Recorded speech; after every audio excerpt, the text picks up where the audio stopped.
Hi, I'm Peter O'Toole, and today I'm joined by Paul Smith from the University of Cardiff. Afternoon, Paul. Good afternoon, Peter. How are you? I'm good, thank you. It's been a while since we've met. So Yes, usually at either conferences or grant committees. that's right. Yeah, well, you're pleading for money. How's it going? On the money side's okay, but maybe I just got lucky on that front recently. Well done.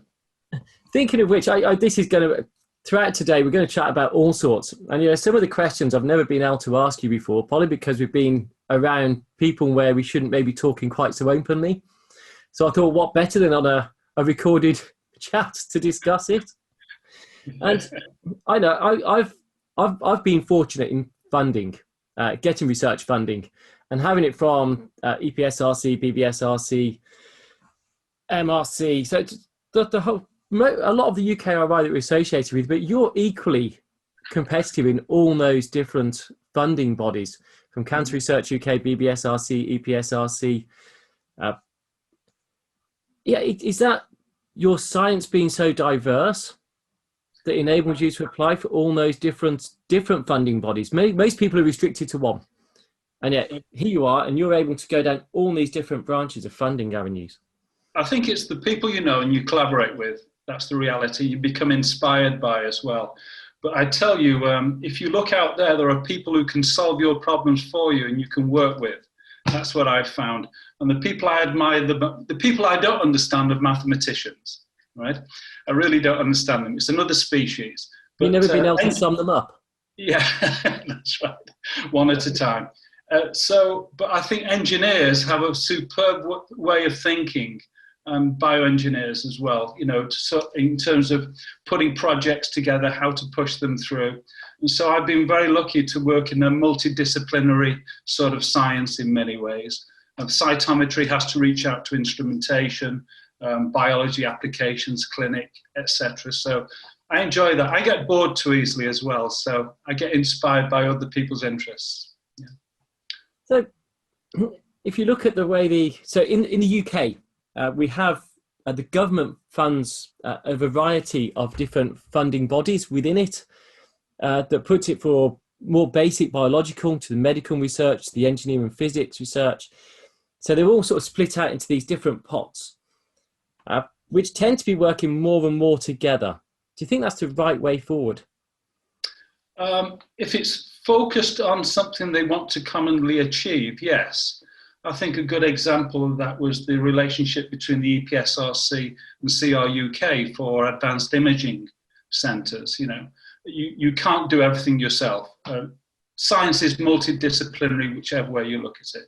And so I think as long as there's a clear focus and a strategic need for something, you can assemble the people and the groups and the research councils, as they used to be called, shall we say, together to achieve that.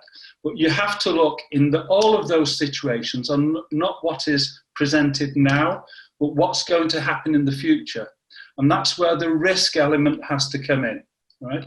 And that's why I think groups like Innovate UK should be partnering more with some of these organisations, because let's face it, they're the ones that should have a strategic view, as well as taking some degree of a brief from government as well. So it's for the longer view, those strategic alliances, and I've tried to do that with my science as well, rather than just what the immediate is. That partly answers actually what my next question was going to be. You've obviously sat on many grant panels. I'm not saying you're really old when I say many. Thank you very much. Yeah. Okay, well, I'm just looking at your grey hair. Sorry, and no black eyebrows. What's going on there? My wife looks at me and I do that, and she bursts into tears of laughter every time. So there you go. It must be two different genes. I'll be interested to see what happens as well. I'm going on the grass to see what happens with these. Anyway, I was going to ask, but you've also chaired many grant panels as well.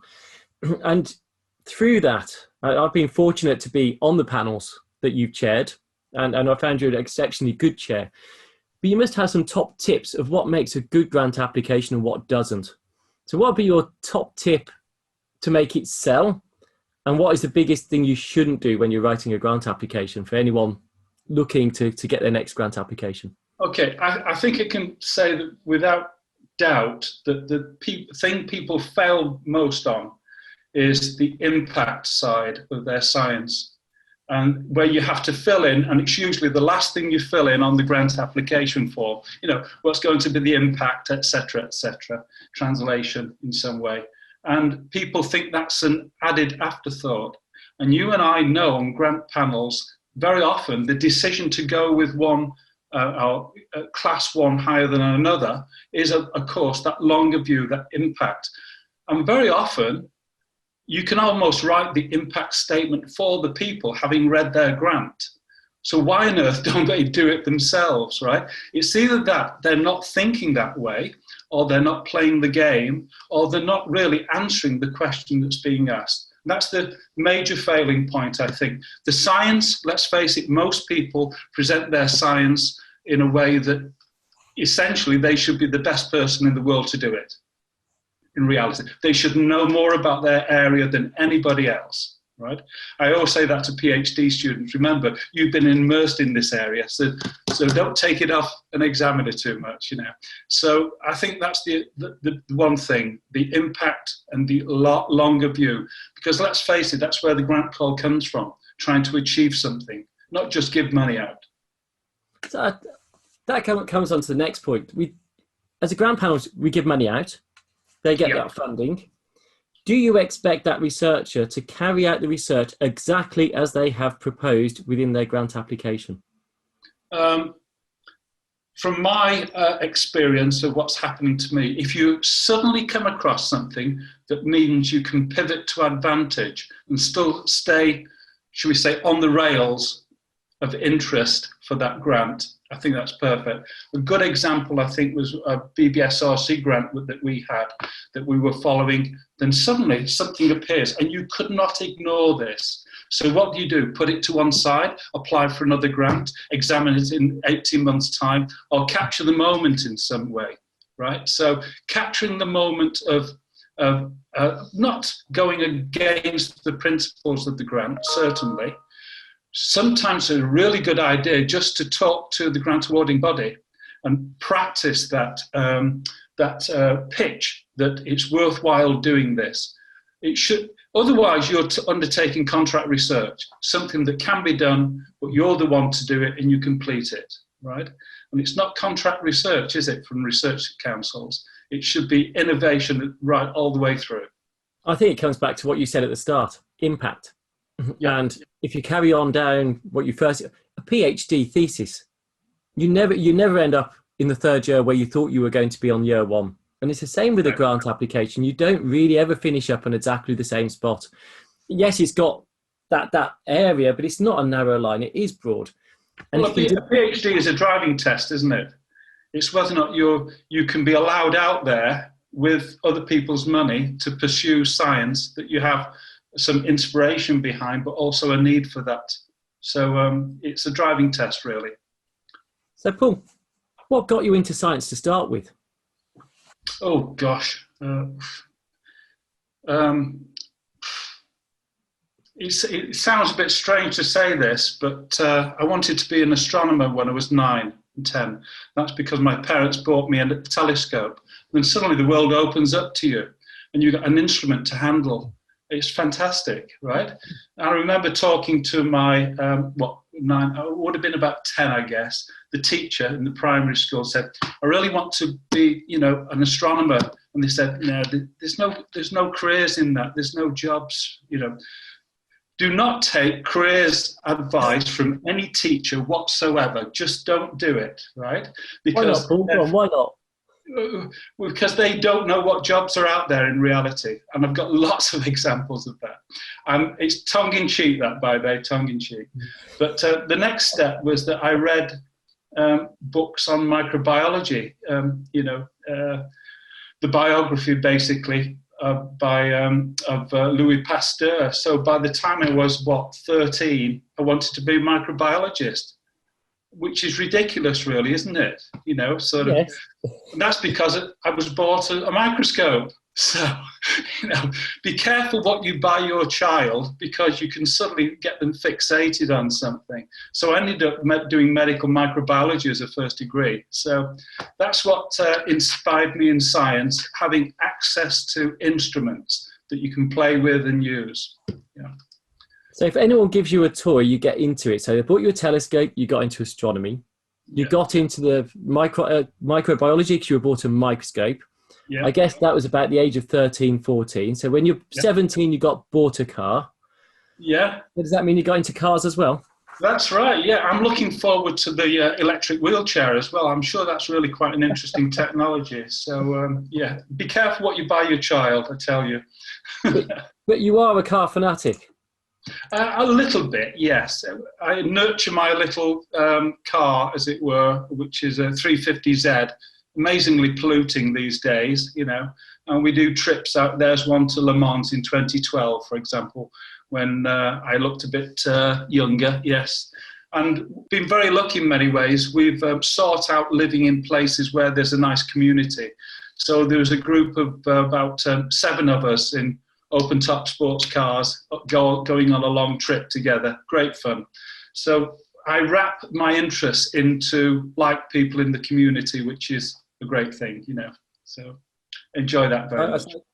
I suppose if you've all got drop tops, you have to kind of open-top cars, you have to go some miles just to be able to use it, being as you live in Wales. That's right, yeah, absolutely. Well, sometimes I just sit in the garage with it off, and the fan heater on. It works really well for me, so there you go.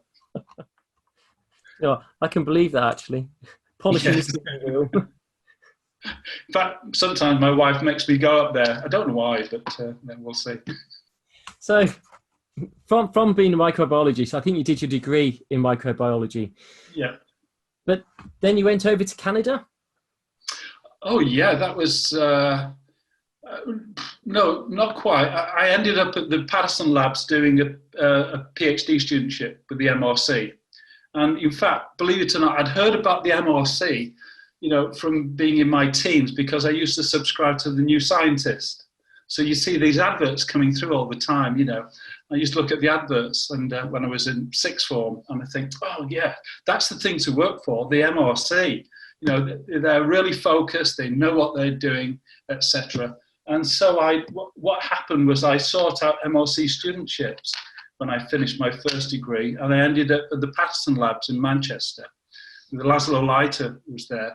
But talking about inspirations, amazing. Alma Howard was the head of the radiobiology department, basically.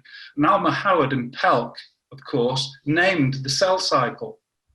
So I got caught at that point into interest in the cell cycle. Let's face it, it's the most important thing in human existence. A cell only has to do, 3 things? Decide whether or not to replicate its DNA, decide whether or not to divide, and decide whether or not to die. Everything else is an adornment on that in terms of biology. So understanding the basic principles of the cell cycle and its central importance was something that sort of gripped me at that point. In fact, that was my first exposure when I was a student to flow cytometry, because we didn't have a flow cytometer, obviously at the Patterson Labs at the time, but my supervisor came along and waved this article in front of me from Nature, and it was the first DNA histogram generated by a flow. This is the early 70s. And I just finished 3 days of measuring pulse label mitoses by sleeping in the lab, and measuring them to get 2 full cell cycles, as it were, for an analyze. And he was grinning at me, saying, see, you can do it in minutes. That stuck with me, that did. The fact that technology can stop you having to sleep in the lab, definitely. But after that, I actually ended up in Canada postdocing there. I think it's because of the old boy network, in reality, in those days, because your supervisor would know people, typically in the States. You had to have a North American experience. And they would say, I've been in touch with so-and-so, how about a possible fellowship there? So there was much more guidance in those days. I was so excited because I was going to a large national laboratory, and I thought that's the way science was done. A big national lab, everybody working together, and I can tell you a bit more about that if you're interested. So was it not like that when you got there? Well, I hadn't realised that there were armed guards walking around the place, for a start, because it was the Chalk River Nuclear Labs, and that's a bit of an exaggeration about armed guards, but there was plutonium on site and a whole series of things. So even though I was in the biology branch, we had to be careful of where we were on the site because there were a couple of reactors, that sort of thing. And interestingly, my first exposure to that place in a non-radiobiological way, the first exposure was the safety lecture, where they decided to tell you about the different sirens that are involved in emergency. And there was about 15 of them that you had to learn, different types of sirens. And the worst one was, there was a typical one such as, ooh, ooh, ooh, you know, you had to close the windows and do various things. This is in case of release of radioactive material, which never happened, by the way, but they had to think about these things. And then there's this awful sound that was a little like this, absolutely like a sound from hell, as it were. And that was a flux detector, basically. In other words, when you get a neutron flux. So when you artificially put together a pile of radioactive material, not us, we were in the biology branch, we were playing with cells, but in other parts. And if that happened, there would be a massive radiation flash, and basically you were dead at that point. So your first job was to make sure nobody else came into the area. That was the safety routine. You know, this never happened, of course, but I think they did this deliberately just to scare you. Yeah. How did you find going out? It's a big change going from the UK over to Canada. How were you daunted, just from the personal experience of not the science, but actually just moving countries to do your science? Okay, well, there's two ways of looking at that. First of all, Canada is wonderful. It's the most British thing in North America. So you fit straight in, and it's a land of immigrants in many ways as well, and welcoming people. It's superb. We have business there as well, even today.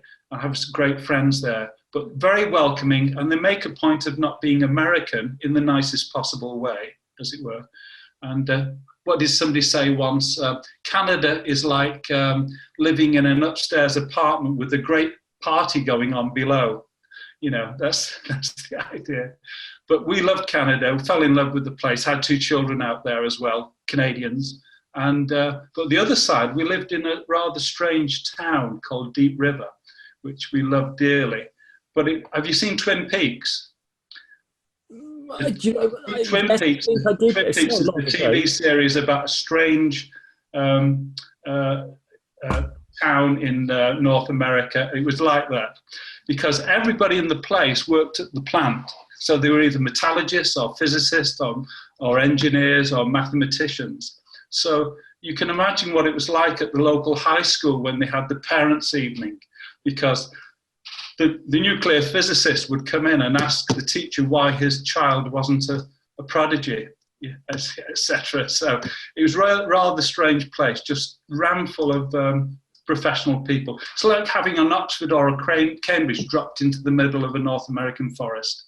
Really weird, but we loved it. So on that note, I presume you weren't brought up in a, similar type of location. You can tell from my accent I'm French. No, I'm from the north of England, Warrington. That's why I love rugby league, by the way. I used to play union, but I watch rugby league. And so you can't take the north out of the man, I don't think. I just feel not so much at home there, but I have certain resonances. And yeah. So I'm from Warrington, which is crammed between Liverpool and Manchester, of course, So 2 very industrial cities. Oh, yeah. Warrington being as a family, we come from silk weavers originally, And very interesting background because it's a history of the Industrial Revolution, how people moved around, even within relatively small areas. Our ancestors, shall we say, moved to Warrington because of the sudden upturn in the Industrial Revolution in engineering there and metalwork, etc. So, yeah, really interesting. We should follow that thread another time, Paul. Yes, absolutely. Sorry. Couldn't help it. So you're now in Cardiff. Yes. Via, was it MRC down in? You went back to the MRC. I went to, it was the MRC Centre in Cambridge for many years as well. Very happy there, but at some point in your life you have to change and shift. And I was made aware of Cardiff, and I moved there in 95, 97. So, yeah. Always difficult when you've got children because they're, at school doing exams and things. And so I had to make the move over a period of 2 years, which is, always difficult, but it's worthwhile doing.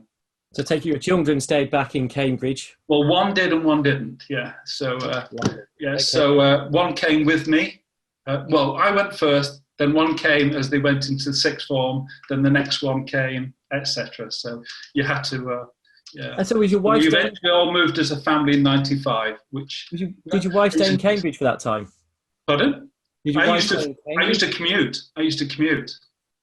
But what about when the sixth former started? What happened?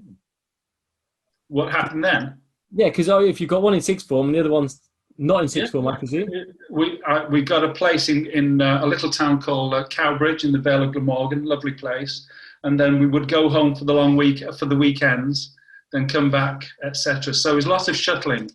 I did quite a bit of driving, but that's what parents have to do to make sure the children get through okay. So. Well, if you weren't driving back to Cambridge, you'd have probably been driving to a rugby match or football match or cricket match and practice. There you go. Yes. That tends to be all our weekends are, is driving one and then the other. And in winter months, that isn't much fun standing in the middle of nowhere. Yeah, and then you've got the taxi service, as all parents have to do. Yeah. We should all be registered Uber drivers for our family, I think. So. yeah, let's not go down that path. So, for all that time, so you've obviously been MRC Cambridge, you've been at Cardiff, you've been at Patterson, you've been over in Canada, you've been into mega places. Who are your biggest inspirations? Okay, I can either be logical about this, or I can be emotional, or I can be rather embarrassing. What would you prefer? Oh, no, I was going to go emotional, but then you said embarrassing, so we've got to start there. Okay, well, it's always embarrassing to say that you're inspired by a teacher, right? But in reality, it's my biology teacher, who came from Cardiff University, believe it or not, originally. Di Rees, as we used to call him, Mr. Rees. And he was one of these people who was just highly motivating, strange individual in many ways, but we all sort of, anybody who was interested in biology thought he was super. He would do things like when you're 16 or so, you'd arrange for a group of us to go away to the Institute of Biology lectures. So we were visiting university campuses at that age, not just on an open day, to go listen to lectures and ask questions, right? Which was amazing, really, because I got this insight into what universities looked like, felt like, how they operated, the types of people who were in there, usually long hair, moustaches, bad breath and sandals. It was the sort of 60s, let's face it. And so in that way, I sort of homed in on university as our academic life relatively early. And he was quite inspirational. So any of his pupils that would go away to university would send their practical sheets back, and he would reproduce the university practicals in the school lab. So when I'm 16, I'm making slides, I'm extracting DNA, I'm doing God knows what in reality. Not always sure of what you're doing, but being exposed to that sort of lab work. So that kicked me off, really. And then the different places I went to, there was always somebody inspirational, and I was very lucky, very lucky. I can go through those, but there's one person that stands out amongst anybody else, and that's Jim Watson, the real Jim Watson, the cytometry Jim Watson, the medic, the real one, and at Cambridge. And that was the reason I actually went to Cambridge. Yeah. Oh, God, you're actually using that, are you? So, yeah, of course. Yeah, that's the Jim Watson everybody knows too, with the glass in the hand. The drawing was actually done by the MRC art department at the MRC Centre in L&B and in Cambridge. And that's what people felt about him. He just motored everywhere. Amazing. I heard about flow cytometry in its real sense, I think, when I was in Canada. And I saw this opportunity for a position in Cambridge, and I'd missed the deadline for the application. Of course, you should completely ignore that, any deadlines, So I immediately sent, believe it or not, a telex. That shows you something, doesn't it? A telex saying that, hold everything, I'm putting in an application, as it were. And it brings people, your attention to people. So that was interesting. I'd looked at some of the early publications of what they were starting to do there. And I just thought it was a wonderful technology. You mean you can look at individual cells at high speed and analyze them? And he had an early instrument there, but he was building his own system. So I got in on that basically when I arrived. We even shared an office together as well. And there you go. It's and I've got so much time for he's a real polymath. There are inspirations who sit in silos because they're very good at something. They're usually like role models or people who can help you or inspire you. But a real polymath is somebody like Jim who would design equipment, work with people with experiments, go off and run an oncology clinic, go into the operating theatre, handle brachytherapy, and then come back and teach himself coding and software and engineer his own programs. It was an inspiration to be with, really was. And I regard him as my, great colleague from those days. Yeah, I've never on heard on a very personal note, if you don't mind me touching on this, Jim had an episode of not being well at one point, and his wife actually phoned me as one of the first people to phone, so I could go along and see him in hospital at a particular moment of crisis in which he completely recovered. But that was very touching because at some point your colleagues become friends, and then they become something else as well, So anyway, a lot of time for Jim, and he's still doing his bit in different ways in different places. So yeah. So you were there at not quite the birth, but around the birth of flow cytometry, I guess. Yeah. But at the same time, same institute, Brad Amos was there. Oh, yeah. Well, Cesar Milstein used to come into my lab there. The nice thing about there, you could have your own lab. You got on and did what you wanted to do, and you looked around. And there was first talk I went to. There were 4 Nobel Prizes which sat on the front seats of the auditorium. That tells you something, doesn't it?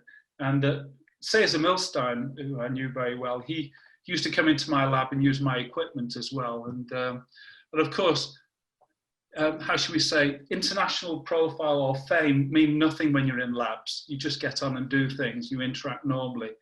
And I do remember one day Cesar came in, and he said, Paul, he's Argentinian, as you remember, and he said, Paul, I can't get your spectrophotometer to work. And I was busy. And I went, oh. So I went out and he closed the shutter by mistake, so there's no light coming through. And oh, flick, and there you go. Then I realized as I walked out, I realized who I was talking to, but you just saw them as people in the lab, as it were, that sort of thing. Yeah, a nuisance. Well, Brad was a very good example of that. Brad was a good example of a problem solver, he introduced me, well, what happened with some work with Jim Watson, that we were exploring the far red part of the spectrum for fluors because that was underrepresented. And so we organized the flow cytometer system to be able to detect in the far red. And I modified a spectrophotometer as well and discovered fluorescence signatures in the far red of different probes and drugs. We were very interested in drugs because we're interested in oncology. And went to Brad, and basically he was setting up his BIRAD type system, as it were, with far red detection. And that just opened up a whole series of experiments for us.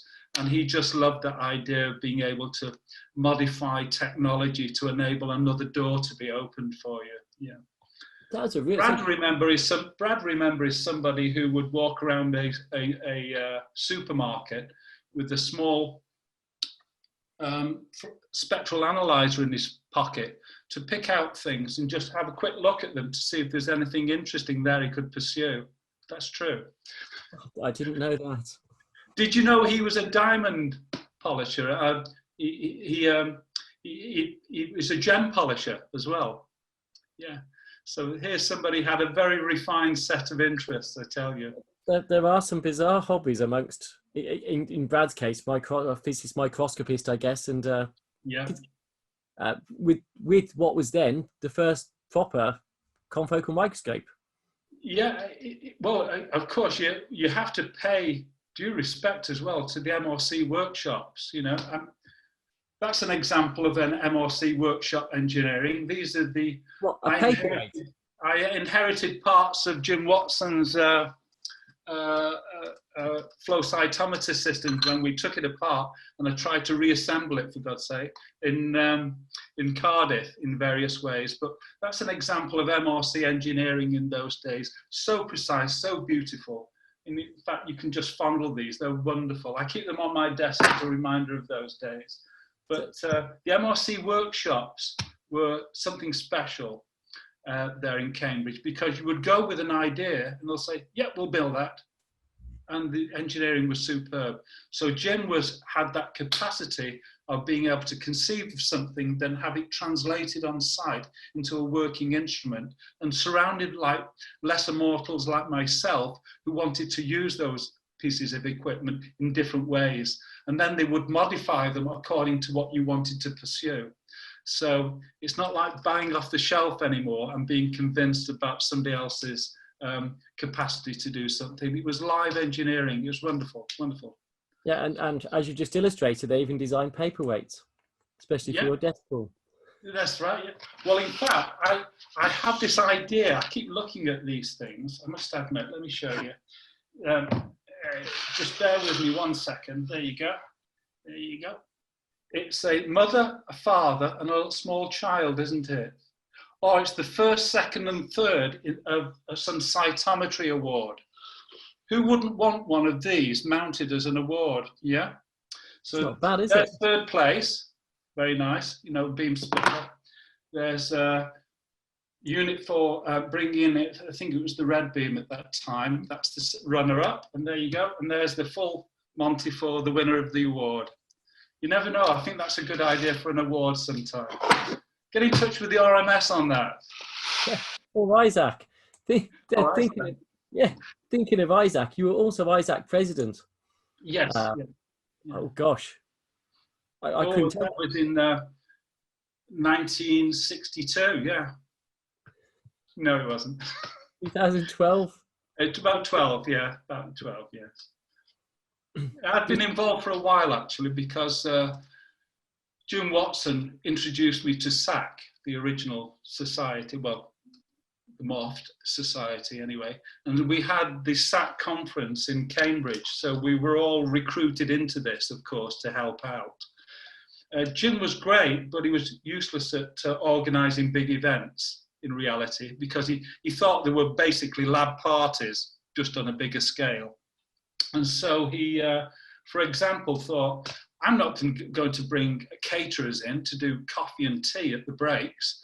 I'll just put a couple of kettles there and some sachets of coffee, and people can help themselves. Well, if you calculate it out, 800 people trying to help themselves to coffee in 15 minutes doesn't work. So, but that was Jim for you, and that was my introduction to SAC, which then became ISAC. So, yeah. And enjoy the time as president. Joining an international society rather than a domestic society does open up your potential for staying in places and overnight if you ever get stuck anywhere, because you know so many people. But in reality, it's a great way to explore other views of your science as well. And not so much collaboration, but learning from others. I know that sounds a little corny, but that's the truth. And at the time, of course, there was a lots of exciting things happening in the large national labs in like Lawrence Livermore and etc. and Los Alamos. And it was a way of understanding what was happening there and the people behind them and their motivation as well. And of course, you can translate that thinking into how you pursue grants as well and how you organize your research, because you want it to be competitive, but not following, as it were. If it's not, you want it to be competitive and almost parallel, so that you can learn from others and progress together as well, which is slightly different from how some of the postdocs used to be organized in North American labs, where basically people would be given, more than one person would be given the same project, and the first one to publish won. It's a different attitude. So, yeah. I think, as you mentioned at the start, collaborating and team science is really important, probably more important now than ever before. You brought Cytoinnovation. Sorry? Cytoinnovation. Yes. Yeah, that was one of your innovations, wasn't it? Well, yes, it was actually. Yes, people forget this. And Cyto, I branded. I was driving along one day, and I thought, we've got to change the name of the society. I think it was president-elect at the time. We can't have the XX1V International Congress of the International Society for Analytical Cytology anymore, as it used to be called. That is not catchy in any way. So I thought, in reality, with Cytometry as a publication, the Part A, we have ownership in some ways and recognition of our own scientific domain, right? And so why not capture that as the brand, as it were, for the International Congress? I thought, Cyto. So I immediately thought that's the way to go. And everybody thought it was a good idea. And so the original idea, in fact, was to have an umbrella name for an international meeting in which you could partner with other organizations without them feeling that they're attending your meeting, as it were, as an annual congress, right? So it allowed you to partner under the umbrella of Cyto, even though we own that, as it were, without feeling that you're joining somebody else's congress. So that was the concept, to make it easier to partner with different groups in different times. Yeah. What do you do in your spare time then? What spare time? It's one long list of interviews with different interesting people. I made an exception today, Peter.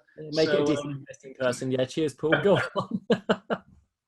So, no, I have this pleasure and amusement. I'm becoming like my father. My father could build things and create things, as it were. And so in my spare time, if it's raining, I have my own workshop and I build interesting furniture, as it were, out of quirky things. So we'll move that on. I'm not supplying any photographs of that. You can't move your camera to show us any of that quirky furniture, no? There's one behind me. No, you can't see it now. That's just a coffee table, 2 coffee tables actually, yeah. And of course my wife thinks, oh my God, not another coffee table, that sort of thing. So I'm thinking about making them so they can stack now, but anyway. But out of an old wakeboard of my son's, I converted into a table, looks really cool. So I like doing that. I like fixing things. I prefer to do things myself and get somebody else in to do them. I only bring people in when I've made a mess of something and they have to fix it, basically. Yeah, so there's that. Enjoy messing around in cars and with cars, etc. But I think it's things to do with your hands and, you know, achieving things. Something that has a product at the end of it as well. So, yeah. So in that case, do you cook or wash up then? If you like making things with your hands? I didn't know there was a choice. I must go into this a bit more closely. I didn't know there was a choice. I thought you had to do both, right? If you don't mind me saying so, I do all the cooking. Yeah. I've done all the cooking for years, as it were, and because I like to eat well, and so. Are you saying your wife's a bad cook? Yeah, is that what you're saying? Are you saying your wife's a bad cook? No. Is this going public? So I like cooking Italian and experimenting. I never follow recipes, and I think that's a bit of my failing, actually. I don't like being told the right way to do something. I'd rather work it out, as it were. You can never follow. Recipes are there as a guideline. You never follow it to the letter. Exactly. Ingredients change. Exactly. That's the thing I have. So I don't even know what I'm going to produce at the start when I'm cooking, because I'll change my mind halfway, as it were. So yeah, we haven't lost anybody yet, though. That's the main thing. So Italian's your preferred style. What do you not like cooking? What do I not like cooking? I won't touch baking at all. That's because you have to follow a recipe for that. Yeah, well, they are precise. You don't immediately see if it's worked. You have to wait until the darn thing comes out of the oven, you know, and then the anticipation of failure is just too much for me, basically. Yeah, I struggle to cook Asian food. Asian food? Right. Yeah, I really struggle to cook Asian food. Yeah, I think it's having the right ingredients and the range of them and understanding how they're put together. That's my failing, I think. I don't look into that. But I like the chemistry of cooking as well, you know.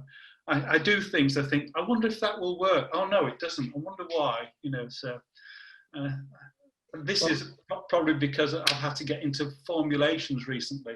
That's the problem. Well, I was going to say, thinking of chemistry, and don't forget, you started out as a microscopist to a hobby scientist at home through to a microbiologist. Now, arguably, you've had a lot of chemistry influence as well.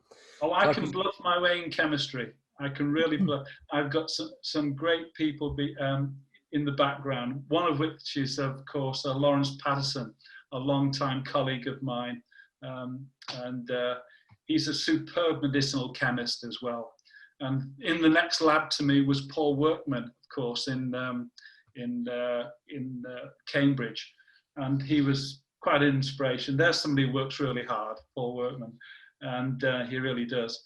And understanding how chemistry can direct you in the right way to a solution in biology, whether or not it's a probe, a reporter, a drug, a modifier, or whatever. It's in your hands to create these molecular tools to investigate biology. And talking about inspirations, one of the early things I read about was the history of Paul Ehrlich, of course, salvarsan, and developing really the first chemotherapeutic, I guess, in some ways. And that was an inspiration as well, in that you can think about molecules and create them in a way that can be used as either tools or medicines. And it's that duality of purpose that interested me in many ways. So this is track 5? Yeah, that's one of the anthraquinone probes that we developed. And I remember looking down the microscope the first time I saw this. And we were going through a series of anthraquinone modified drugs and hypoxia-activated prodrugs. I was working out their mechanisms of action. And this is right all the way through to Cardiff. And I looked down the microscope one day where we'd modified one of the molecules in a unique way. And suddenly it was just lighting up all the nuclei, right? Then we understood some of the rules associated with molecular targeting within the cell, just at that moment, which was quite something. But the main background to this, I guess, was my understanding of far red fluors as well, because having the instrumentation to look in the far red allowed you to look for signatures in that area. And also getting rid of this idea in my head at the time that all probes and fluors have to be brighter and brighter and brighter.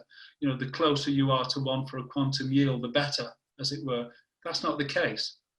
It's all about signal to noise and affinity. That's the reality. So if you have a high affinity binder, even if it's got a low quantum yield, you'll still get a signal. In fact, the signal rises above noise very nicely at that point.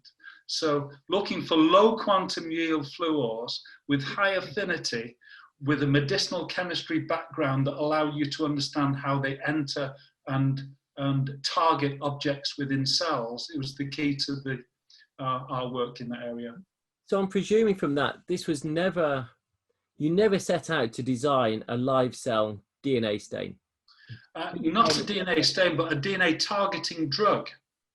Right. Yeah, so we went to the drugs. Look, in fact, what we were doing, I'd previously in Cambridge, I'd decided to get into molecular targets and looking at DNA topolymerases, which I found fascinating. Molecules that can unlink, unknot, and detwist DNA as part of the natural process, and also as part of regulating whether or not the integrity of DNA is sufficient to allow a cell to divide. Have you been practicing that hand move? No, is that what you do on the dance floor? Is that one of your... That's right. That's right. In fact, I look back with embarrassment because one of the easy ways to do this, I used to, this is just the cable running the computer, but I used to do this with a microphone cable when I was giving a talk. DNA, double-stranded. You do that, and then you get a superhelical twist. So how do you unknot that when you want to translate a molecule along it? And in one go, you show people how topoisomerases work. And the fact that there were certain drugs that could trap these molecules on DNA and cause a lot of disruption is the basis of a lot of chemotherapeutic agents, of course, adriamycin, VP60, and etoposide, things like that. And we were looking at a new range of drugs, and Lawrence and I were trying to identify ways of targeting those more succinctly to selectively to DNA, so they would track the consensus sequences that topoisomerases used to bind. So it was a molecular targeting exercise. Then, because I was involved in far red flow cytometry, because of the Herx dyes and things like that, it suddenly appeared to me that these could be modified in some ways to produce probes and stains. Yeah, that was it. So serendipitous in a way. Absolutely. To come across. Louis Pasteur said it's chance favors the mind that is prepared, right? And that is, and being prepared is usually being in the right place at the right time with the right people. So it's nothing to do with you in the end. It's just sheer luck. But then you have to ride your luck, because if I could just get one more background, which I think I didn't realize this. I really had no idea. But you spun out. So you actually, you had this dye. It's no good having that dye, DRAC5, in your own lab. You need to make it available to people in a supportive, reliable manner. Hence spun out, and you got bias data, which I'm quite fond of as a company. We've used quite a lot and worked quite closely with Roy Edwards, and he's been a great help. But I didn't know you had all these other spin-outs. You get to that point where you... if you're in cancer research for so many years, you have to deliver and not just live off the career, right? And if you're involved in trying to develop therapeutics, if you believe in something and you want to see it through to the clinic, you've got to sort of commit to doing that in some way and not just hand it on as a baton race. Well, that's what I was about to ask you, because I think a lot of academics here, they've got a compound, it's interesting, it's good. They think a company should then just buy it off them and do something with it. And it doesn't often work like that. That's because there's a valley of death. There's an abyss between the great ideas, and they've been translated or handed onto some sort of vehicle that can take it forward. So Biostate set up basically to invent new dyes, because we use them in the lab. You know, it's nothing better than inventing things that you want to use, not just sell, as it were.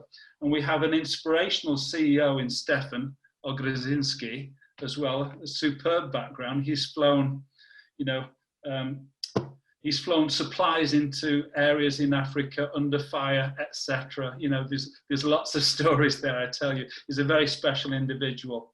Anyway, and very credible and ethical individual, sort of person you want at your side in any endeavor. And so the three of us started, Lawrence Patterson, Stefan Ogrodzinski, and myself, started Biostatus with the idea of not being a lifestyle company, just enjoying the ride, but trying to achieve something real in business. And we got a Royal Society of Chemistry Award for it as well. And however, also as an opportunity for other things. In other words, create your own environment in which to innovate. Just don't rely on other research councils. So we've eventually spun out 3 different companies, all based on our own input of venture, not receiving money from anybody else. In other words, doing it yourself. And that means 2 things happen. First of all, you go in the direction you believe.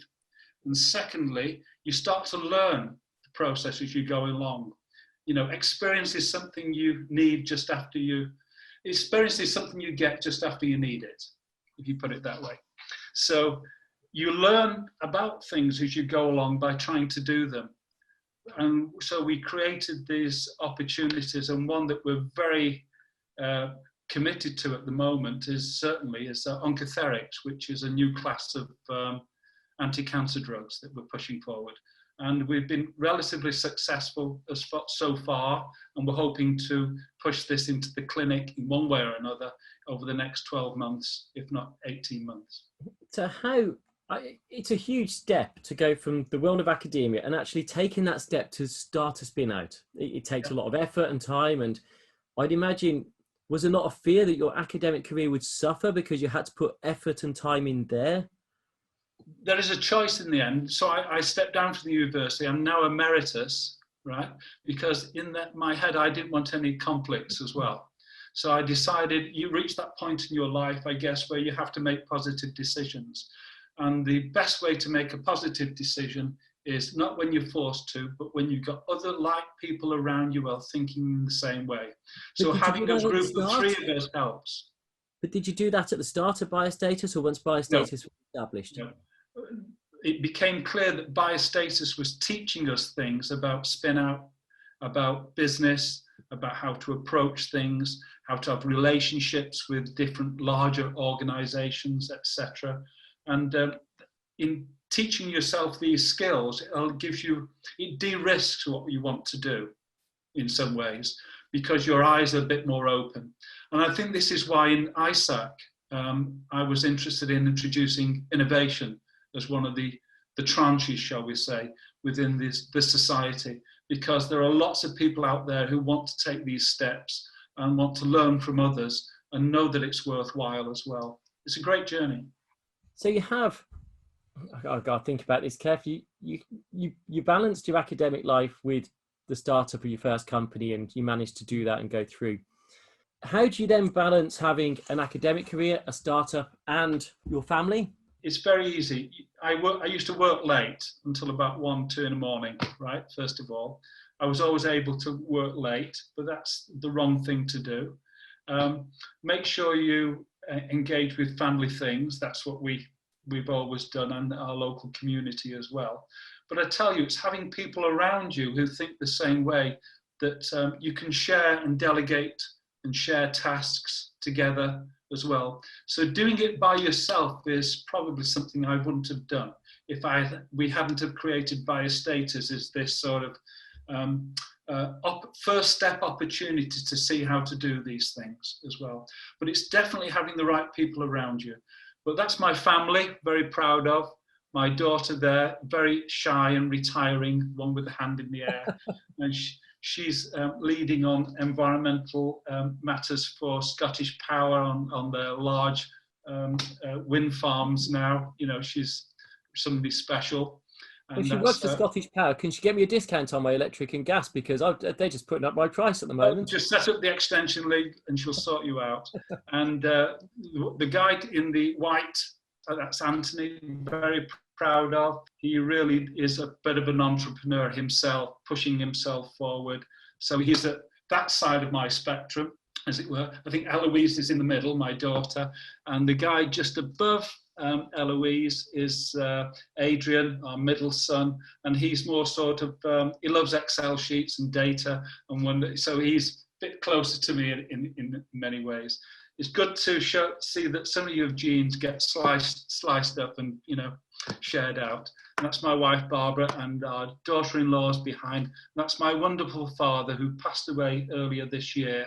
Of semi-natural causes, as it were, during lockdown, but he was living with us, and that's my mother who passed away previously. But my father taught me how to be patient. I'm a very impatient person, but he was rock solid in that. And he was a frustrated technologist as well. He was a precision engineer, and of course the war disturbed his career path. But he was responsible for building the air braking systems on some of the RAF's fighters, things like that. So he was, and of course he didn't buy me toys. He bought me, for example, a full working model of a conveyancer forklift truck when I was 9, because he thought it was really cute, and they were working on conveyancer forklift trucks at the time, as it were. So I tell you, it's what you buy your children starts to set them off in potentially just the right direction. Yeah, no, my dad bought me all sorts of tools as a builder, and I didn't want to go in the building trade. You wouldn't have been able to hack it, I'm sure. I can't hang a shelf up straight. There's no point. I can see that from the background. Yeah, that's just the angle. Oh, I got my dad to do it. Okay. I'm not. No, I do. Actually, I think I might have done that one myself. I've got to ask some more personal questions. Actually, what sort of music are you into? Oh no. Okay, right. I'm unfortunately being a northerner at that time of my life. R&B and soul was part of my upbringing, right? So I could even remember all the code numbers on all the different records, as it were. You know, pathetic, really. Yeah. So R&B and soul.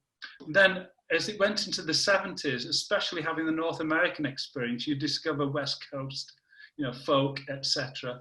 So it's quite an eclectic mix, actually. I have a penchant for opera as well, so it's everything, you know. And my daughter Eloise, actually, she's inherited that ability to just explore different genres of music, and we go to live concerts, but I'm deliberately not going to tell you which ones I go to, otherwise you'll poke fun, as it were. Okay, what's your favourite album?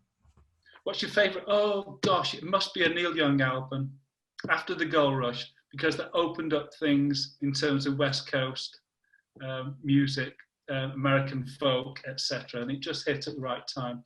I'll say After the Gold Rush, Neil Young. At home at the moment, what would you do? Read a book or watch TV? I read papers avidly, keep up to date. Yeah, right. Buy newspapers?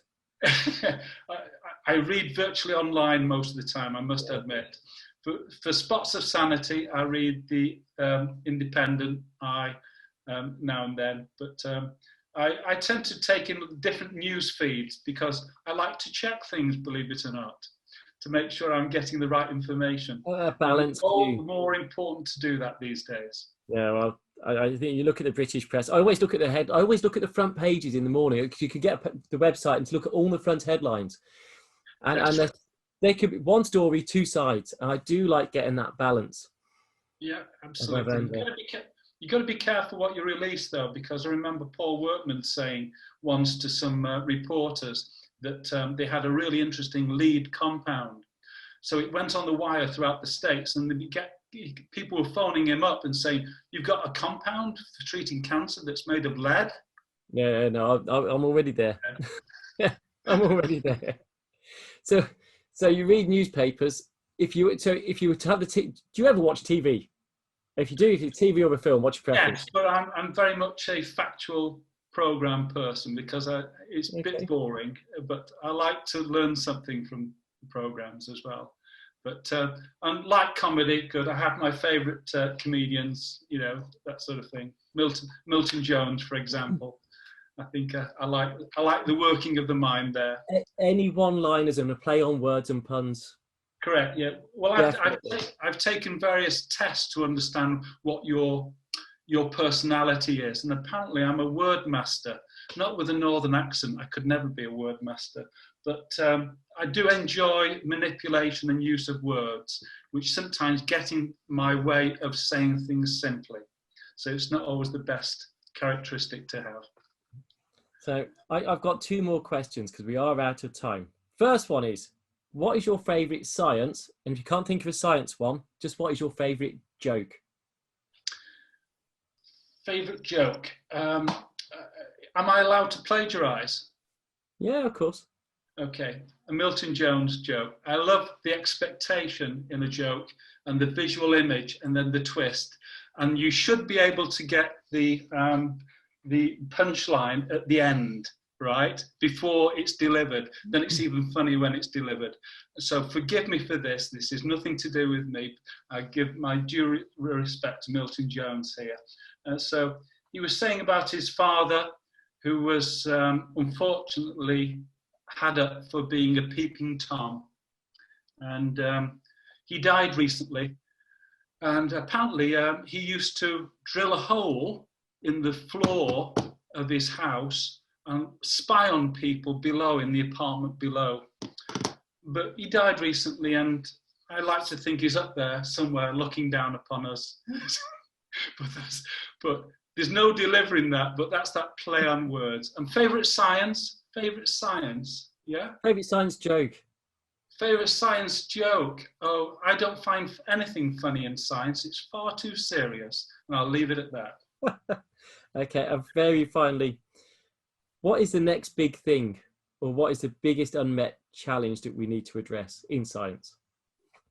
The harnessing of big data, collective knowledge, to effectively build highly predictive models so that money is not wasted on wrong directions in research, right? Because lots of people pursue research, and I'm guilty of this myself, research avenues which if you knew more about that area, you wouldn't pursue. It has the advantages of uncovering unexpected findings by chance, but I think we have to have a more, how should we say, a more efficient way of using research money for purpose. Yeah, the drug and pharma industry know this, certainly in terms of trying to predict early failure. But I would say that's the biggest step forward, effective modelling using big data or appropriate data. Not just fumbling around in the dark to see if something comes out of AI, but actually a real predictive approach to modelling. So I think that's where we're going. And in fact, in reality, that's exactly what's happening in real life. When you buy something, people can predict what you're going to buy next, etc. Why not harness this thinking to navigate a better and more efficient way through science? Nice answer. Paul, on that note, I will thank you. Thank you for taking the time today to talk to us. It's been great. It's been a pleasure. I was great to see you, Peter. See you again All soon. the best. Bye. Bye-bye.